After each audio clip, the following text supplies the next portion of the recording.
حضور علیہ السلام نے حج کا مہینہ شروع یعنی شوال شروع ہونے سے پہلے ہی صحابہ کرام رضوان اللہ علیہ مجمعین کا ذہن بنا دیا تھا کہ ہم حج پر جائیں گے، اور ٹھیک شوال کے مہینے میں حضور نے اعلان کر دیا کہ میں حج پر جانا چاہتا ہوں اور میں حج پر جا رہا ہوں۔ یہ بات ٹھنڈی ہواؤں کی طرح پوری دنیا میں پھیل گئی کہ اللہ کے گھر جانا ہے اور اللہ کے محبوب کے ساتھ۔ کون ہے جو نہیں جائے گا؟ اب جناب قافلے شروع، مصر سے، افریقہ سے، یہاں سے، وہاں سے، جہاں جہاں مسلمان صحابہ موجود، مسلمانوں کی جماعت اور صحابہ کی نیابت میں جو موجود تھی، اب وہ روانہ شروع ہوئے، یہاں تک کہ مدینہ منورہ بھر گیا لوگوں سے۔ اور سرکار دو عالم صلی اللہ علیہ وسلم نے شوال کا مہینہ گزر گیا، ذی القعدہ کا مہینہ گزر رہا ہے، اس کی 2 دہائیاں گزر گئی، اور ٹھیک حضور علیہ السلام 26 یا 24 ذی القعدہ کو حضور علیہ السلام نے قصد ارادہ فرمایا روانہ ہونے کا، اور یہ جو دن تھا یہ ہفتے کا دن تھا۔ جمعہ حضور علیہ السلام نے مسجد نبوی شریف میں پڑھایا، اور رہنے کے بعد حضور علیہ السلام نے جمعے کی نماز میں باقاعدہ طور پر اعلان فرما دیا، نماز کے یعنی مسائل جو تھے حج کے وہ بیان فرما دیے۔ صحابہ کرام رضوان اللہ علیہ اجمعین نے اپنی تیاریاں مکمل کر دی، شام تک رات تک جو تیاریاں تھیں سرکار علیہ السلام نے پھر ہفتے کے دن ظہر کی نماز پڑھانے کے بعد حضور علیہ السلام حج کے لیے روانہ ہوئے۔ ظہر کی نماز حضور علیہ السلام نے مسجد نبوی شریف میں پڑھائی۔ ہماری ماں سیدہ عائشہ صدیقہ رضی اللہ تعالیٰ عنہا اس میں حضور کے ساتھ ہیں، سید النساء العالمین سیدہ فاطمہ الزہرا حضور کے ساتھ ہیں،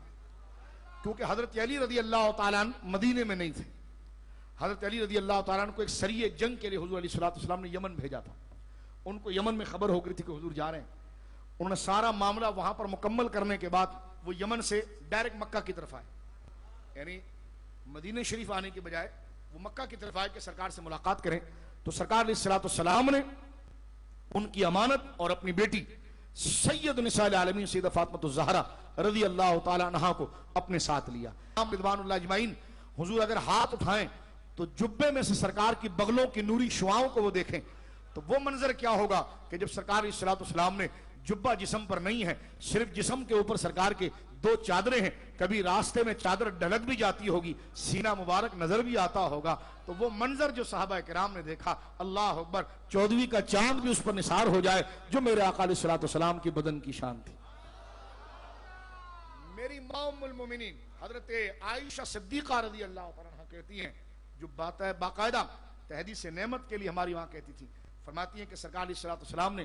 جب احرام باندھا، لیکن نیت ابھی، احرام باندھنے سے مراد تہبند پہن لیا، نیت ابھی حضور علیہ السلام نے عمرے کی نہیں کی، یعنی حج کی ابھی۔ میری ماں کو حضور نے فرمایا عائشہ مجھے عطر لگاؤ، سرکار دو عالم صلی اللہ علیہ وسلم کو عطر بہت پسند تھا، تو حضرت ام المومنین کہتی ہے کہ میں نے اپنے ہاتھوں سے خشک عطر سرکار کی مانگ میں بھرا تھا،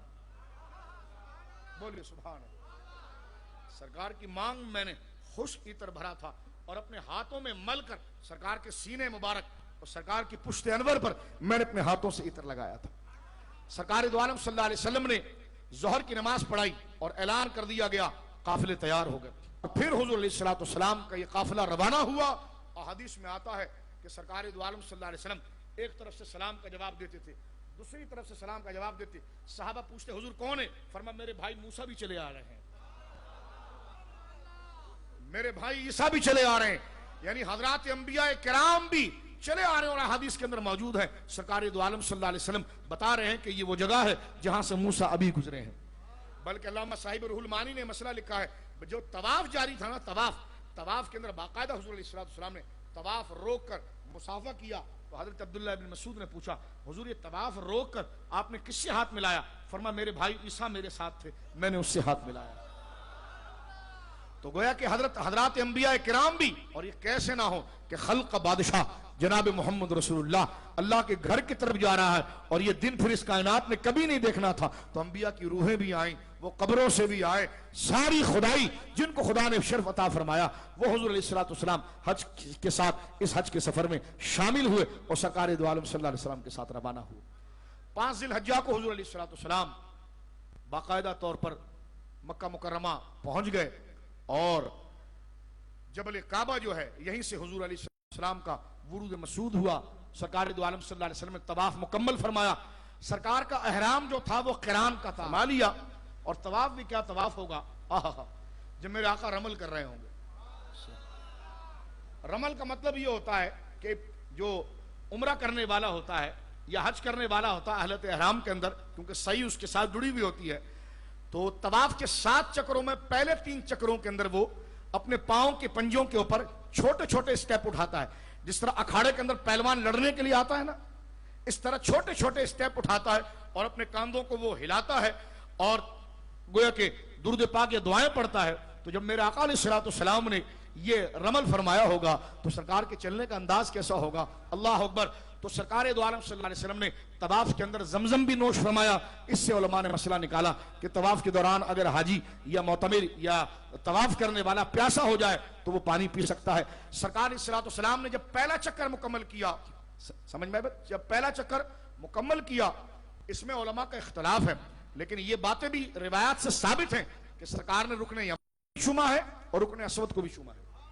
سرکار علیہ السلام نے 2 دن مزید مکے میں قیام فرمایا اور 8 کو پھر حضور علیہ السلام منا تشریف لے گئے. منا میں حضور علیہ السلام نے 1 دن قیام فرمایا اور صبح 9 کی صبح کی فجر پڑھ کر سرکار علیہ السلام عرفات تشریف لے گئے. عرفات میں حضور علیہ السلام نے قیام فرمایا اور عرفات میں مغرب کا وقت جب ڈھلتا ہے اس وقت حضور علیہ السلام مزدلفہ تشریف لے کر آئے اور مزدلفہ میں حضور نے پوری رات آرام کر کے گزاری اور آرام مغرب عشاء وہاں پر پڑھ لی اور آرام فرمایا. آرام فرمانے کے بعد حضور پھر اٹھنے کے بعد آپ نے وضو فرمایا. وضو کر کے آپ نے پھر مزدلفہ میں فجر پڑھی. فجر پڑھنے کے بعد پھر جیسے سورج نکلنا شروع یعنی طلوع ہو گئی اور سرکار علیہ السلام اس وقت روانہ ہو گئے منا کی طرف. اور منا میں جا کر حضور علیہ السلام نے سب سے پہلے جمرہ عقبہ, سب سے پہلے شیطان کو حضور نے کنکری ماری اور پھر حضور علیہ السلام نے تقریباً 63 اونٹ اپنے ہاتھوں سے نہر فرمائے اور باقی جو 33 اونٹ تھے اس کو حضرت علی کے حوالے کر دیا.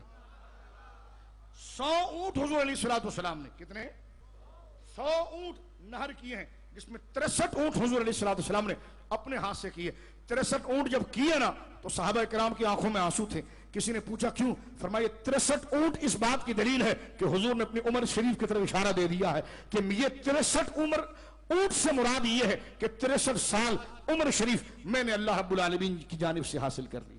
اور ابو داؤد شریف کے اندر موجود ہے کہ سرکار جب نہر کر رہے تھے اونٹ کو جب نہر کر رہے تھے تو اس کو باندھنے کی ضرورت نہیں تھی, اس کو مارنے کی ضرورت نہیں تھی. ابو داؤد میں موجود ہے ہر اونٹ اپنی گردن اٹھائے خود حضور کے پاس آتا.